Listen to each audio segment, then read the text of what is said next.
నమస్తే, GTPL news కి స్వాగతం. రాజన్న సిరిసిల్ల జిల్లా రుద్రంగి మండల కేంద్రంలో నూతనంగా నిర్మించిన బస్టాండ్ మరియు సీసీ కెమెరాల ప్రారంభోత్సవ కార్యక్రమాన్ని సర్పంచ్ గండి నారాయణ ఆధ్వర్యంలో నిర్వహించగా ముఖ్య అతిథిగా ప్రభుత్వ విప్ ఆది శ్రీనివాస్, జిల్లా ఎస్పీ మహేష్ పాల్గొని బస్టాండ్ను, సీసీ కెమెరాలను ప్రారంభించారు. ఈ సందర్భంగా వారు మాట్లాడుతూ ఇందిరా చౌక్లో బస్టాండు లేక ప్రయాణికులు ఇబ్బందులు పడుతున్నారని గ్రామ పంచాయతీ పాలకవర్గం సభ్యులు తెలుపగానే నిధులు మంజూరు చేసి ప్రయాణికుల కోసం బస్టాండ్ను నిర్మించడం జరిగిందని తెలిపారు.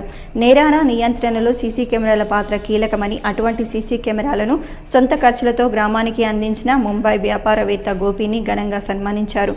అనంతరం సీఎం సహాయ నిధి చెక్కులను లబ్ధిదారులకు పంపిణీ చేశారు. ఈ కార్యక్రమంలో ఉప సర్పంచ్ అభిలాష్, ఆలయ చైర్మన్ మోహన్ రెడ్డి, అధికారులు, వార్డు మెంబర్లు, కాంగ్రెస్ పార్టీ నాయకులు, గ్రామస్తులు పాల్గొన్నారు. ఫస్ట్ పోలీస్ నుంచి సర్పంచ్ గారు గోపి గారు అందరు జనాలకి పోలీస్ తరఫు నుంచి హృదయపూర్వక ధన్యవాదాలు. బికాజ్ కాబట్టి పోలీస్ కోసం దిస్ సీసీటీవీ చాలా ఇంపార్టెంట్. కాబట్టి ఈ రోజులు ప్రతి ఒక్క కేసులో, ఇది థెఫ్ట్ కేసులో, హిట్ అండ్ రన్ కేసులో, ఈవెన్ పబ్లిక్ న్యూసెన్స్లో, ఎనీ కేసులో దిస్ సీసీటీవీ ఇన్ ఇన్వెస్టిగేషన్లో సీసీటీవీ కెమెరా చాలా important. Because of that court also this now before that this digital evidence is not admissible, but now this digital evidence is also admissible in court. And దేనికోసం this CCTV is చాలా important for hour investigation. Last time now is Vimalwada division lo last time sir also inaugurated these cameras in Vimalwada mandal. ఈ కెమెరాలు రాష్ట్ర రాజధాని నుంచి మొదలుకుంటే ఈరోజు రుద్రంగి వరకు కూడా పోలీస్ శాఖ వారి సహకారంతో అన్ని ప్రాంతాల్లో కూడా ఈ నిఘా నేత్రాలను ఏర్పాటు చేయడం, రాజన్న సన్నిధిలో కూడా అనేక ప్రాంతాల్లో ప్రతినిత్యం వేలాది మంది భక్తులు వస్తున్నారు కాబట్టి ఎక్కడ కూడా దేవాలయం యొక్క నిధులతోటి, పోలీసులకు సహకారంతో అనేక ప్రాంతాల్లో అక్కడ కూడా సీసీ కెమెరాలు ఏర్పాటు చేసినాం. ఆ తదుపరి ఎక్కువ కెమెరాలు ఉన్నటువంటి గ్రామం, మండలం ఏదైనా ఉందంటే రుద్రంగి అని చెప్పి ఇప్పుడే మహేష్ బి గీత చెప్తున్న సందర్భంలో దీనివల్ల ఓ భద్రతకు ఓ అవకాశం ఉంటుంది, ఓ భరోసాకు, అంటే చిన్న చిన్న దొంగతనాలు చేసేటువంటి సందర్భం కానీ లేదా ఇతరత్ర నేరాలు తప్పులు చేసేటువంటి వారికి మేము దొరికిపోతున్నటువంటి భయంతో వారు క్రమశిక్షణతో ఉండడానికి అవకాశం ఉండేటువంటి సందర్భం ఈ నిఘా నేత్రాలని చెప్పి మనం చెప్పుకోక తప్పదన్నమాట. ఈ సందర్భం చెప్తూ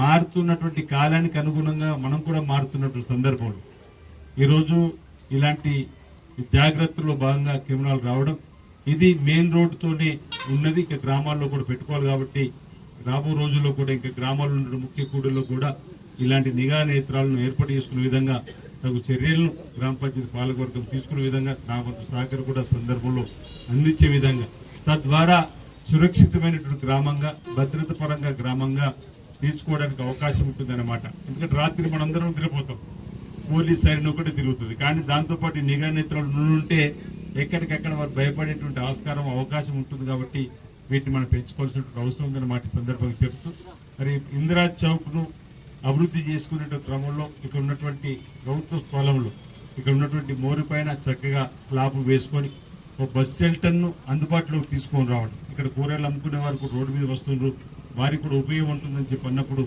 దాన్ని వెనుకున్నట్టు ఒకరిద్దరికి ఇబ్బంది అయినా వాటితో కూడా చర్చించి ఇది నిర్మాణం. వేములవాడ మున్సిపాలిటీని సర్వాంగ సుందరంగా తీర్చిదిద్దే క్రమంలో పట్టణ అభివృద్ధిపై పాలకవర్గం ప్రత్యేక దృష్టి సారించింది. రాజన్న క్షేత్రానికి వచ్చే భక్తులకు ఆహ్లాదాన్ని పంచేలా గుడి చెరువును అభివృద్ధి చేసే పనులు వేగవంతమయ్యాయి. చెరువులోకి, పట్టణంలోకి మురుగునీరు చేరకుండా ప్రభుత్వ విప్ ఎమ్మెల్యే ఆది శ్రీనివాస్ ఆదేశాల మేరకు గుడి చెరువు నుండి మూలవాగు వరకు చేపట్టిన అండర్ గ్రౌండ్ పైప్లైన్ నిర్మాణ పనులను మున్సిపల్ చైర్మన్ పోల్కం రాజు శుక్రవారం పరిశీలించారు. ఈ సందర్భంగా చైర్మన్ మాట్లాడుతూ పవిత్రమైన గుడి చెరువు కలుషితం కాకుండా చూడటమే తమ ప్రథమ ప్రాధాన్యత అని పేర్కొన్నారు. ఇందుకోసం ఎమ్మెల్యే చొరవతో భారీ నిధులతో డ్రైనేజీ మళ్లింపు పనులు చేపట్టామని అన్నారు. పనులు పూర్తయిన తర్వాత గుడి చెరువు పర్యాటక కేంద్రంగా మారుతుందని, పట్టణ సుందరీకరణలో ఇది కీలకమని ధీమా వ్యక్తం చేశారు. వార్డుల వారీగా సమస్యల పరిష్కారంతో పాటు పట్టణ ప్రాముఖ్యత ఉన్న ప్రాంతాలను ఆధునీకరణ చేస్తామని తెలిపారు. చందుర్తి పోలీస్ స్టేషన్ను జిల్లా ఎస్పీ ఆకస్మికంగా తనిఖీ చేశారు. ఈ సందర్భంగా స్టేషన్ పరిధిలో నమోదవుతున్న కేసుల వివరాలు, రికార్డులను సమగ్రంగా పరిశీలించారు. కేసుల దర్యాప్తులో ఎటువంటి అలసత్వం ప్రదర్శించకుండా పెండింగ్లో ఉన్న కేసులను వేగవంతంగా పూర్తి చేసి చట్టపరంగా నిందితులకు శిక్ష పడేలా కృషి చేయాలని ఆదేశించారు. పోలీస్ స్టేషన్ పరిధిలో శాంతి భద్రతల పరిరక్షణకు ప్రత్యేక చర్యలు తీసుకోవాలని, డయల్ 100 కాల్స్కు వెంటనే స్పందిస్తూ సంఘటన స్థలానికి త్వరితగతిన చేరుకోవాలని బ్లూ కోల్డ్ పెట్రోలింగ్ వాహన సిబ్బందిని ఆదేశించారు. పెట్రోలింగ్ సమయంలో రౌడీ షీటర్లపై నిఘా ఉంచాలని పేర్కొన్నారు. ప్రజలకు మరింత చేరువయ్యే విధంగా విలేజ్ పోలీస్ ఆఫీసర్ వ్యవస్థను పకడ్బందీగా అమలు చేయాలని, గ్రామాలను నిరంతరం సందర్శిస్తూ ప్రజలకు మమేకమై నేర నియంత్రణలో భాగస్వామ్యం కావాలని సూచించారు. ప్రజా ఫిర్యాదులపై ఆలస్యం చేయకుండా బాధితులకు తక్షణ స్పందన ఇవ్వాలని తెలిపారు. పోలీస్ స్టేషన్ పరిధిలో బహిరంగ ప్రదేశాల్లో మద్యం సేవించడం, డ్రంక్ అండ్ డ్రైవ్లపై ప్రత్యేక దృష్టి సారించి రోడ్డు ప్రమాదాల నివారణకు కఠిన చర్యలు చేపట్టాలని ఆదేశించారు. గంజాయి వంటి అసాంఘిక కార్యకలాపాలకు పూర్తిగా చెక్ పెట్టేలా ముందస్తు చర్యలు తీసుకోవాలని తెలిపారు. ఎస్పీ వెంట DSP Srinivas, CI Venkateswarlu, SI Ramesh సిబ్బంది ఉన్నారు. గంభీరావుపేట మండల కేంద్రంలోని ప్రాచీన శ్రీ సీతారామచంద్ర స్వామి ఆలయంలో 700 సంవత్సరాలు నిరంతరంగా వెలుగుతున్న అఖండ జ్యోతికి విశిష్ట గుర్తింపు లభించింది. శతాబ్దాలుగా కొనసాగుతున్న అఖండ జ్యోతి పరంపరను తెలుగు బుక్ ఆఫ్ రికార్డ్స్ ప్రత్యేక రికార్డుగా గుర్తించింది. Founder, chairman doctor Chinthapatla Venkatachari ఆలయ ప్రతినిధులకు ప్రత్యేక గుర్తింపు సర్టిఫికేట్ ప్రదానం చేశారు. ప్రాచీన శ్రీ సీతారామచంద్ర స్వామి ఆలయంలో చాళుక్యుల కాలం నుండి సుమారు 700-800 సంవత్సరాలుగా నిరంతరాయంగా వెలుగుతున్న అఖండ జ్యోతి నందాదీపం భారతీయ ఆధ్యాత్మిక సంప్రదాయంలో ఒక అపూర్వ విశిష్టతగా నిలిచింది. ఈ పవిత్ర జ్యోతి నిజాం కాలం నుండి నేటి వరకు ఎప్పుడూ ఆరిపోకుండా వెలుగుతుండడం గ్రామ ప్రజల అచంచల భక్తి సంప్రదాయ పరిరక్షణ మరియు ఆధ్యాత్మిక నిబద్ధతకు అడ్డం పడుతుంది. ఈ దీపం గ్రామానికి ఐశ్వర్యం, సుభిక్షం, జ్ఞాన సమృద్ధి ప్రసాదిస్తుందని స్థానిక భక్తుల ప్రగాఢ విశ్వాసం. గ్రామస్తుల నిత్యం ఇంధనం సమకూర్చి ఈ పవిత్ర జ్యోతిని కొనసాగిస్తూ ఉండడం ఒక అరుదైన సామూహిక ఆధ్యాత్మిక సేవగా గుర్తించబడింది. ఈ విశిష్టమైన శతాబ్దాల అఖండ జ్యోతి పరంపరను Telugu book of records international సగర్వంగా ప్రత్యేక రికార్డుగా గుర్తించి ఈ సర్టిఫికేట్ ప్రదానం చేయుతున్నది.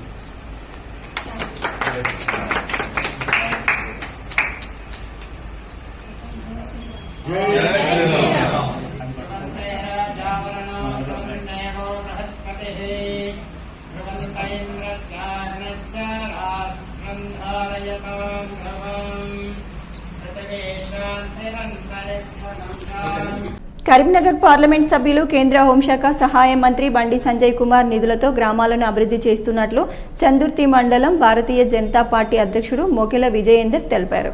చందుర్తి మండలం ఎన్గాల్ గ్రామంలో ఎంపీ ల్యాండ్స్ నుంచి మంజూరైన నిధులతో గౌడ సంఘం వద్ద బోరుకు భూమి పూజ చేశారు. ఈ సందర్భంగా విజయేందర్ మాట్లాడుతూ కరీంనగర్ ఎంపీ బండి సంజయ్ సహకారంతో గ్రామాల అభివృద్ధితో పాటు విద్యార్థులకు సైకిళ్ల పంపిణీ, ఇతరాత్ర అభివృద్ధి కార్యక్రమాలను చేస్తున్నట్లు తెలిపారు. అలాగే చందుర్తి, సనుగుల గ్రామాలకు కూడా బోర్ మోటార్ మంజూరైనట్లు తెలిపారు. నిధుల మంజూరుకు కృషి చేసిన జిల్లా అధ్యక్షుడు రెడ్డబోయిన గోపి, వేములవాడ అసెంబ్లీ ఇన్ఛార్జ్, రాష్ట్ర అధికార ప్రతినిధి చెన్నమనేని వికాసరావు, బీజేపీ సీనియర్ నాయకులు అల్లాడి రమేష్, జిల్లా ఉపాధ్యక్షుడు మూర్త సత్తయ్య, జిల్లా ప్రధాన కార్యదర్శి సిరికొండ శ్రీనివాస్లకు చందుర్తి మండల అధ్యక్షుడు మొకెల విజయేందర్, గౌడ సంఘం సభ్యులు కృతజ్ఞతలు తెలిపారు. ఈ కార్యక్రమంలో గౌడ సంఘం అధ్యక్షుడు సత్తయ్య, గ్రామ సర్పంచ్ శోభారాణి, సుధాకర్, ఉప సర్పంచ్ మ్యాకల జలంధర్, వార్డు సభ్యులు బీజేపీ నాయకులు రాకేష్, లింగారావు, తిరుమల రెడ్డి, రాజశేఖర్, మనోహర్ రెడ్డి, కమలాకర్, సురేష్, దేవయ్య తదితరులు పాల్గొన్నారు. గ్రామంలో గౌడ సంఘం దగ్గర బోర్ వేయడం జరుగుతుంది. అది బోర్కు సహకరిస్తున్న ఎంపీ బండి సంజయ్ గారికి కృతజ్ఞతలు తెలియజేసుకుంటున్నాను. ఇక్కడికి వచ్చిన ప్రతి ఒక్కరికి హృదయపూర్వక కృతజ్ఞతలు. చందుర్తి మండలం ఇంగల్ గ్రామంలోని గౌడ సంఘంకు శ్రీ కేంద్ర మంత్రి బండి సంజయ్ కుమార్ గారు బోర్ మంజూరు చేయడం మాకు చాలా సంతోషంగా ఉంది. పోయిన సంవత్సరం కూడా ఒక బోర్ మంజూరు చేశారు. ఈ సంవత్సరం కూడా ఇది రెండవది. సంజయ్ అన్న గారు మొన్న 5 లక్షల రూపాయలు మా సీసీ రోడ్లు మంజూరు చేసిండు. అవి పోసినాం. ఇప్పుడు కూడా ఇంకా మంజూరు చేస్తే మాకు మాట ఇచ్చిండు. అవి కూడా త్వరలో పనులు ప్రారంభిస్తాం. ఈ బోరు మంజూరు చేయడానికి మాకు సహకరించిన శ్రీ బండి సంజయ్ కుమార్ గారికి, చిన్నమనేని వికాస్ సార్ గారికి మా ప్రత్యేక ధన్యవాదాలు తెలియజేస్తున్నాం. జరిగింది. అదే కాకుండా చందుర్తి మండల కేంద్రంలో కూడా సుమారు 50 లక్షల పైచులుకుల సీసీ రోడ్లు కూడా ఇవ్వడం జరిగింది. అదే కాకుండా రానున్న రోజుల్లో కూడా ఈ ప్రాంతాన్ని మరి మన ప్రియతమ నాయకులు నరేంద్ర మోడీ గారి ఆధ్వర్యంలో మరి ప్రపంచంలోనే విశ్వగురు కాబోతున్నది. ఇవాళ ప్రపంచంలో ఏ దేశంలో అయినా పెట్రోల్ డీజిల్ దొరకని పరిస్థితిలో, గ్యాస్ సిలిండర్ దొరకని పరిస్థితిలో ఇవాళ మన రాష్ట్రంలో, మన ప్రాంతంలో, మన దేశంలో పెట్రోల్ కానీ డీజిల్ కానీ ఏ ఒక్క రూపాయి కూడా పెంచకుండా, గ్యాస్ కూడా ఏది పెంచకుండా మరి నాణ్యమైనటువంటి సరుకులను అందిస్తున్నటువంటి మోడీ గారి నాయకత్వంలో ఇవాళ సంజయ్ కుమార్ గారు కూడా ఈ ప్రాంతంలో బలహీన వర్గాలకు అయినటువంటి గౌడ సోదరులకు మరి అన్న గ్రామానికి మరి గతంలో ఒక 6 ఎకరాల సంఘానికి ఒక బోరు మీరు మంజూరు చేయడం జరిగింది. అది కూడా ఫుల్ సక్సెస్ కావడంతో మరి నాకు గౌడ సంఘం సోదరులకు అక్కడ వారు ఎవరైనా చనిపోయినా కానీ, వారు ఏమైనా పండుగలు చేసుకున్నా కానీ ఇక్కడ వాళ్ళు నీటితోటి ట్యాంకర్ పెట్టుకొని ఇబ్బంది పడుతున్నారు. ఆ ఇబ్బంది పడ్డ దృష్ట్యా నేను చూసినా కనుక ఇక్కడ స్థానికంగా నేను ఉంటాను కనుక వారందరి సమస్యల మీద నేను వారికి విన్నవించడం జరిగింది. తక్షణమే వారు యుద్ధ ప్రాతిపదికన వారి పిఏ గారిని చెప్పి విజేందర్కి ఏం కావాలో మరి అది చూడు తొందర అనగానే ఒక 3 రోజుల పరిధిలోనే నాకు అక్కడికి ఫోన్ చేసి మరి బోర్బండి పంపిస్తున్నాం. మరి మీరు వారు అక్కడ ఉన్నటువంటి గౌడ సోదరులందరికీ చెప్పండి. మరి అక్కడ చెప్పిన తర్వాత వాళ్ళు ఏదైతే ప్లేస్ ఉందో ప్లేస్ చూసుకొని మరి చూసుకున్న తర్వాత వాస్తు గిట్ట ఏదైనా ఉంటే చూసుకుని బోర్ అక్కడ వేపించి వాళ్లకు ఉన్నటువంటి కొరతను తీర్చాలని నాకు ఆదేశించడం జరిగింది. మరి దాంతోపాటు మండలంలోని పలు గ్రామాల్లో కూడా నేను వారికి అడగడం జరిగింది. రాజన్న సిరిసిల్ల జిల్లా వేములవాడలోని శ్రీ రాజరాజేశ్వర స్వామి దేవస్థానంలో తెలంగాణ ప్రభుత్వం చేపట్టిన ప్రజాపాలన ప్రగతి ప్రణాళిక 2026లో భాగంగా 99 రోజుల కార్యాచరణ ప్రణాళిక కింద అగ్ని ప్రమాదాల నివారణపై అవగాహన కార్యక్రమాన్ని నిర్వహించారు. ఈ కార్యక్రమాన్ని తెలంగాణ ప్రజారక్షణ శాఖ ఆధ్వర్యంలో వేములవాడ ఫైర్ స్టేషన్ సిబ్బంది నిర్వహించారు. ఆలయ ప్రాంగణంలో నిర్వహించిన ఫైర్ సేఫ్టీ డ్రిల్ ద్వారా అగ్ని ప్రమాదాలు సంభవించినప్పుడు ఎలా స్పందించాలి, అగ్ని ప్రమాదాలను ఎలా నివారించాలి అనే విషయాలను ప్రాక్టికల్గా వివరించారు. ఆలయ ఈవో రమాదేవి కార్యక్రమాన్ని పర్యవేక్షిస్తూ తెలంగాణ స్పెషల్ ప్రొటెక్షన్ ఫోర్స్ సిబ్బందికి అగ్ని ప్రమాదాల సమయంలో తీసుకోవాల్సిన జాగ్రత్తలు, ఫైర్ సిబ్బంది ఎస్పీఎఫ్ సిబ్బందితో కలిసి ప్రాక్టికల్గా ఫైర్ సేఫ్టీ పరికరాల వినియోగంపై ప్రదర్శన నిర్వహించారు. దేవస్థానానికి వచ్చే భక్తుల భద్రతను దృష్టిలో ఉంచుకొని ఇటువంటి అవగాహన కార్యక్రమాలు నిర్వహించడం ఎంతో ఉపయోగకరమని అధికారులు తెలిపారు. ఈ కార్యక్రమంలో ఆలయ సిబ్బంది, తెలంగాణ స్పెషల్ ప్రొటెక్షన్ ఫోర్స్ సిబ్బంది పాల్గొన్నారు. వేములవాడ అగ్నిమాపక కేంద్రం నుండి వచ్చినాం. ఈరోజు 99 డేస్ ప్రజాపాలనలో భాగంగా మా వేములవాడ శ్రీ రాజరాజేశ్వర స్వామి టెంపుల్లో మన ఎస్పీఎఫ్ సిబ్బంది మరియు దేవస్థానం సిబ్బంది వారికి ఫైర్ అవగాహన కార్యక్రమం, అంటే అగ్ని ప్రమాదాలు జరిగితే ఎలాంటి నివారణ చర్యలు తీసుకోవాలని దాని గురించి వివరించినాము. మరియు షార్ట్ సర్క్యూట్ కానీ, గ్యాస్ లీకేజ్ కానీ ఇలాంటి ప్రమాదాలు జరిగినప్పుడు తగు చర్యలు తీసుకోవాల్సిందిగా ఇక్కడ ఉన్న సిబ్బందికి అందరికీ తెలియజేసినాం. అందరికీ ధన్యవాదాలు. సిరిసిల్ల సహకార విద్యుత్ సరఫరా సంఘం లైసెన్స్ పునరుద్ధరణలో రాష్ట్ర ప్రభుత్వం చేస్తున్న ఆలస్యంపై చైర్మన్ తీవ్ర ఆందోళన వ్యక్తం చేశారు. సిరిసిల్ల సెస్ లైసెన్స్ మార్చి 31తో ముగిసిందని, ప్రభుత్వం ఇప్పటివరకు దానిని పునరుద్ధరించకపోవడంతో రాజన్న సిరిసిల్ల జిల్లా ప్రజల్లో గందరగోళం నెలకొందని ఆయన పేర్కొన్నారు. కాంగ్రెస్ ప్రభుత్వం సెస్ విషయంలో ద్వంద్వ వైఖరి అవలంబిస్తుందని విమర్శించారు. సెస్ను ఎన్పీడీసీఎల్లో విలీనం చేసే కుట్ర జరుగుతుందని ఆయన ప్రశ్నించారు. సెస్ చారిత్రాత్మక ప్రాముఖ్యత, సుమారు 56 ఏళ్ల క్రితం ఈ ప్రాంత వెనుకబడుతనాన్ని గమనించి ఎమ్మెల్యేలు సిహెచ్ రాజేశ్వరరావు, నరసింగరావుల పెద్దల కృషి వల్ల సెస్ ఏర్పడిందని గుర్తు చేశారు. సెస్ ద్వారా ఇక్కడ పవర్లూమ్ పరిశ్రమకు, వ్యవసాయానికి విద్యుత్ అందించి ఈ ప్రాంత అభివృద్ధికి తోడ్పడిందని వివరించారు. రాజకీయ కుట్రలను తిప్పికొట్టడం, సెస్లో అవినీతి లేదా నష్టాలు ఉన్నాయనే ఆరోపణలను ఆయన ఖండించారు. పైగా రాష్ట్ర ప్రభుత్వమే సెస్కు సుమారు 700 కోట్ల రూపాయల బకాయిలు పడిందని వెల్లడించారు. ప్రభుత్వం తక్షణమే స్పందించి సెస్ లైసెన్స్ను పునరుద్ధరించాలని డిమాండ్ చేశారు. ఈ సమావేశంలో వైస్ చైర్మన్ తిరుపతి, డైరెక్టర్లు దిడ్డి రమాదేవి, దారుణం లక్ష్మీనారాయణ, అంజిరెడ్డి, కృష్ణ, హరినారాయణరావు తదితరులు పాల్గొన్నారు.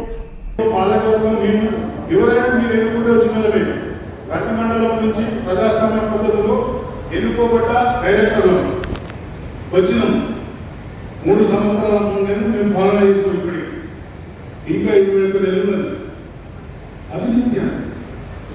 మూర్ఖులు, దుష్టులు, ఎవరికైతే మేము ఇల్లీగల్ పనులు కావాలని వస్తామో వాళ్ళకి చేయలేదో ఆ మూర్ఖులు, ఆ దుర్మార్గులు వాళ్ళు కోర్టులో పిటిషన్ వేసుకో లేకపోతే ప్రెస్ మీట్ పెట్టుకో చేస్తారు.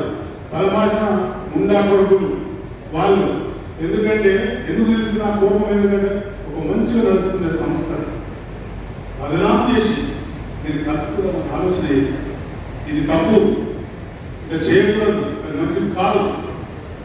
ఉసురు జరుగుతుంది. ఈ సెస్లో ఉన్న సభ్యుల ఉసురు జరిగి ఈ ప్రజల ఉసురు జరిగి నాశనం అయిపోతారు.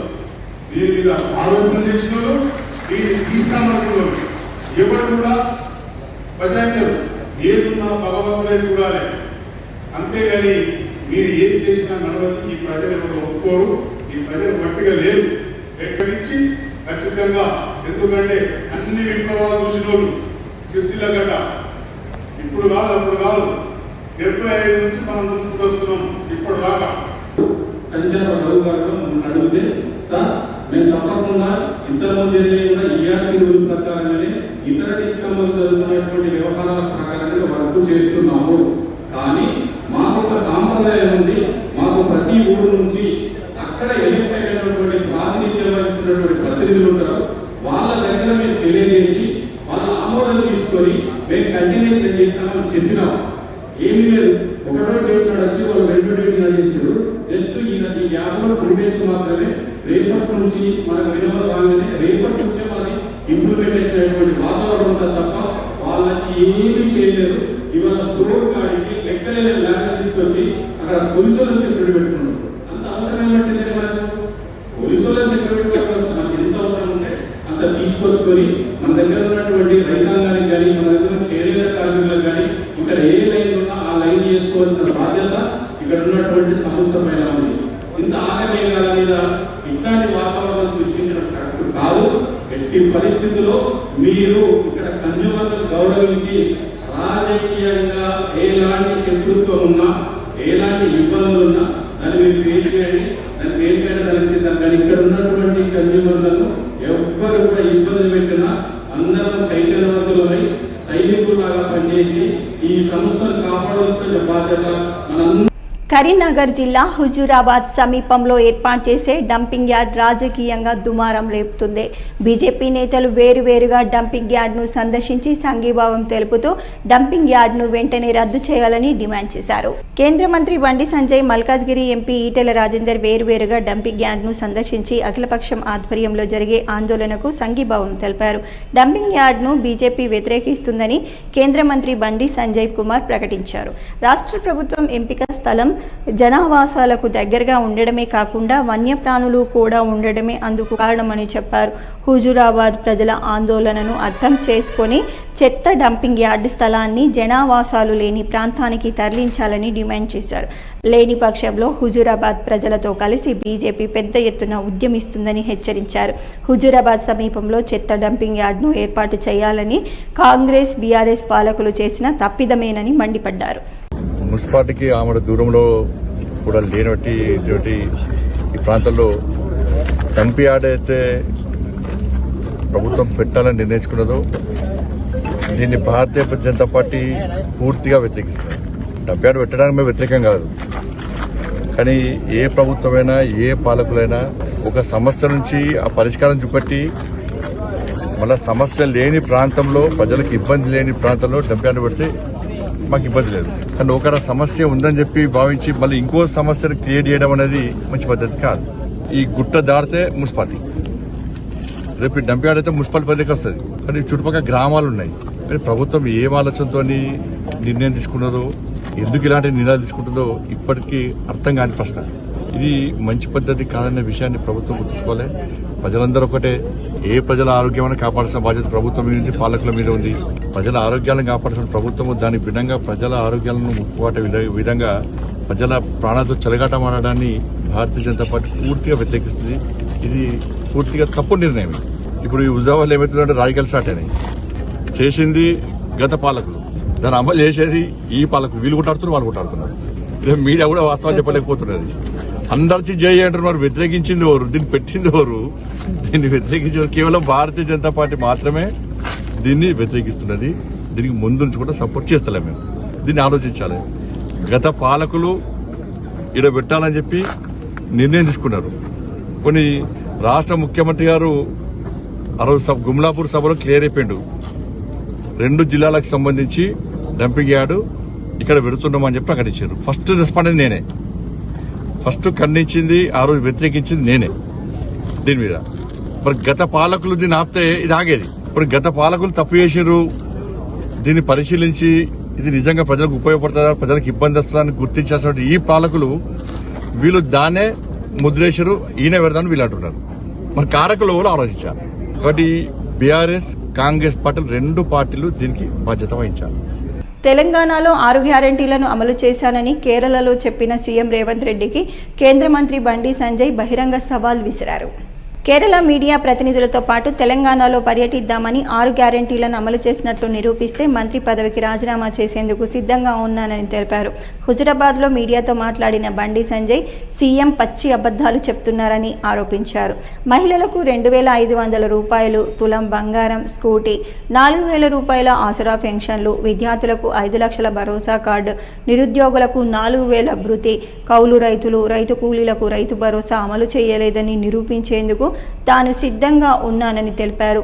మోదీ చేసిన అభివృద్ధి పనులతో పాటు బీహార్, ఢిల్లీ ఎన్నికల్లో ముఖ్యమంత్రి రేవంత్ రెడ్డి చెప్పిన అబద్ధాలకు విసిగిపోయి కాంగ్రెస్ ను ఓడించారని చెప్పారు. ఒకప్పుడు ఉపన్యాసాలు ఇచ్చినాడా 6 గ్యారెంటీలు అమలు చేస్తాం వచ్చి చూసుకోండి అన్నారు. అప్పుడు మేం పోయినాం. కర్ణాటకలో చూడండి 6 గ్యారెంటీలు, తెలంగాణలో చూడండి గ్యారెంటీలు ఏమైనాయో, గ్యారెంటీలకే గ్యారెంటీలు లేని పరిస్థితి. చూడండి అని చెప్పినాక ప్రజలు వాస్తవాలు గ్రహించే ఇవాళ ఎక్కడ చురుకు పెట్టాలో అక్కడ చురుకు పెట్టారు. ప్రభుత్వాలు పీకినే రాలే, మేము వచ్చిన వాడ. ఇవాళ కేరళలో జరిగే కూడా అదే పరిస్థితి. 2,500 రూపాయలు రాష్ట్ర ముఖ్యమంత్రి ఇచ్చిన గుండె మీద చేసుకొని చెప్పు. 2,500 రూపాయలు మహిళలకు ఇచ్చినవా? 6 గ్యారెంటీలు అది ఉంది కదా. 4,000 రూపాయలు మీరు ఆసరా పెన్షన్ ఇచ్చినవా? 6 గ్యారెంటీలు అది ఉంది కదా. తులం బంగారం ఎవరికైనా ఇచ్చినవా? నువ్వు స్కూటీలు ఎవరికైనా ఇచ్చినవా? రైతు కూలీలకు 12,000 రూపాయలు ఇచ్చినవా? కౌలు రైతులకు ఎకరానికి 15,000 రూపాయలు ఇస్తాను. ఇయ్యక 2 ఎగ్గొట్టినావు. బ్యాంక్ ఒకటి ఇన్స్టాల్మెంట్ కట్టకుండా ఎగ్గొడుతూ చూసినావా? కస్టమర్లు ఏదో అప్పులున్నారు, అట్లా 2 ఇన్స్టాల్మెంట్ ఎగ్గొట్టినావు. మళ్ళీ ఏమంటే ఎకరానికి 12,000 ఇస్తాడు. ఎకరానికి మిల్లు ఇయ్యడిగా, మళ్ళీ ఇయ్యడిగా, మళ్ళీ ఊరిచ్చి బిస్కెట్ వేసినట్టు వేస్తూనే ఉంటాడు. ఇక రైతులు ఎవరు, రైతు పోయి రాష్ట్ర ముఖ్యమంత్రి చూడాలి, రైతులు కలిసి తెలుస్తుంది. దాన్ని నిరుద్యోగ వృద్ధి ఇస్తానవా? ఇవ్వలేదు. విద్యార్థి భరోసా కార్డు ఇస్తానవా? ఇవ్వలేదు. ఇక ఫీజు రేమెంట్ ఇస్తారు, ఇక పదవి విరమణ పొందినటువంటి ఉద్యోగస్తులకు వాళ్ళ పైసలు ఇస్తలేవు. ఇది దౌర్భాగ్యమైన పరిస్థితులు. డిఏలు లేవు, ఆరోగ్యశ్రీ పైసలు లేవు. ఇంత దారుణమైన పరిస్థితి ఉంటే ఏం లేకుండా నిస్సిగ్గుగా కేరళ పోయి 6 గ్యారెంటీలు అమలు చేసి చూసుకుంటే అంటే నేను కేరళ మీడియాకి విజ్ఞప్తి చేస్తున్నా. కేరళ నుంచి మీడియా రావాలి, వీడికి వచ్చి ముఖ్యమంత్రి గారు రమ్మని చెప్పండి. నేను సవాల్ చేస్తున్నా. అలా హుజాబాద్ గడ్డ మీకెళ్ళి సవాల్ చేస్తున్నా, ముఖ్యమంత్రి గారికి సవాల్ చేస్తున్నా. చలో మీరు రాండి, నేను కూడా వస్తా. ఏ గ్రామానికి పోదాం, ఏ గ్రామానికైనా పోదాం. 2,500 రూపాయలు మాకు ఇస్తున్నారని చెప్పి ఒక్క మహిళతో చెప్పిస్తే చలో నేను రాజీనామా చేస్తాను. నువ్వు రాజీనామా చేస్తావా? 4,000 రూపాయలు ఆసరా పెన్షన్ ఇస్తున్నామని చెప్పి నువ్వు ఒప్పిస్తే నేను రాజీనామా చేస్తాను. నిరుద్యోగ వృద్ధి ఇస్తున్నామంటే ఒప్పి రాజీనామా ఇస్తాను, కూడా చేయి. విద్యార్థి భరోసా కార్డు ఇస్తున్నామని చెప్పి ఒప్పి నేను రాజీనామా ఇస్తాను, రాజీనామా చేయి. రైతులకు నువ్వు ఇస్తానా 15,000 రూపాయలు రైతు భరోసా ఇస్తున్నట్టు ప్రూవ్ చేయి. 12,000 ఎందుకు ఇస్తున్నావు? మరి 3,000 మరి అవి 5 ఎకరానికి ఎందుకు ఇస్తున్నావు? ఎకరానికి ఎందుకు ఇస్తున్నావు? 2 ఇస్తున్నావు, తిరిగే కొట్టినావు. రైతు కూలీలకు 12,000 ఇస్తున్నా అని చెప్పి ప్రూవ్ చేయి, రాజీనామా ఇస్తాను. ఇన్ని అబద్ధాలు ఆడి సో దీనికి ముఖ్యమంత్రి గారు సిద్ధమా? నేను రెడీ ఉన్నా. నేను 6 గ్యారెంటీలు అమలు చేయాలని ప్రూవ్ చేస్తా. నేను ప్రూవ్ చేయనంటే నేను రాజీనామా చేస్తా. నువ్వు ప్రూవ్ చేస్తావు నువ్వు లేవు రాజీనామా అయ్యి. నువ్వు ప్రూవ్ చేస్తే నేను రాజీనామా చేస్తా, ఇప్పుడు నేను ప్రూవ్ చేస్తే నువ్వు రాజీనామా అయ్యి. దీనికి సిద్ధమా రాష్ట్ర ముఖ్యమంత్రి గారు? ఇది ఎవరి ముందు జరగాలి? కేరళ నుంచి మీడియా నువ్వు రప్పిస్తావా, నేను రప్పియానా? కేరళ నుంచి మీడియాను నువ్వు రప్పిస్తావా, నేను రప్పియానా? దానికి సిద్ధమా నువ్వు చెప్పు. ఢిల్లీ పోయి కేరళ పోయి మూటలపై ఇప్పుడు కాదు, ఒక్కరు పోయి చక్రం దింపొచ్చినావా? ఒక్కరు పోయి మూటల పైపు వచ్చినాడు పోయి. ఈడ పైసలు రైతులకు రైతు భరోసా వేయడానికి 5 ఎకరాలకి అయినా పనిచేయదు, 1 ఎకరానికి ఇస్తావు. కానీ ఢిల్లీకి మూటలపై కేరళ పోయి, కేరళలో తమిళనాడు ఎలక్షన్లు ఖర్చు పెట్టడానికి మాత్రం తెలంగాణ నుంచి మూటలకి అప్పచెప్తారు స్పెషల్ ఫ్లైట్లో పోయి. ఇది మంచి పద్ధతి కాదు. నేను కేరళంలోని మీడియాకి అప్పీల్ చేస్తున్నా. గతంలో మహారాష్ట్ర, బీహార్ నుంచి మీడియా వచ్చి ఈడ విచారణ జరిపారు, మహిళలందరూ తిరగబడ్డారు. ఇప్పుడు అదే పరిస్థితి ఉన్నది. ఇలా కేరళం నుంచి మీడియా వచ్చి వాస్తవాలు తెలిపి ఇవాళ కాంగ్రెస్ పార్టీ ఒక బండారాన్ని కేరళంలో బయటపెట్టాల్సిందిగా అక్కడ మీడియా విజ్ఞప్తి చేస్తున్నా. నా సవాల్కు రాష్ట్ర ముఖ్యమంత్రి సిద్ధమా చెప్పాల్సిందిగా నేను ముఖ్యమంత్రిగా సవాల్ చేస్తున్నా. ఈ వార్తలు ఇంతటితో సమాప్తం. తిరిగి వచ్చే బులెటిన్లో మళ్ళీ కలుద్దాం. అంతవరకు సెలవు. నమస్కారం.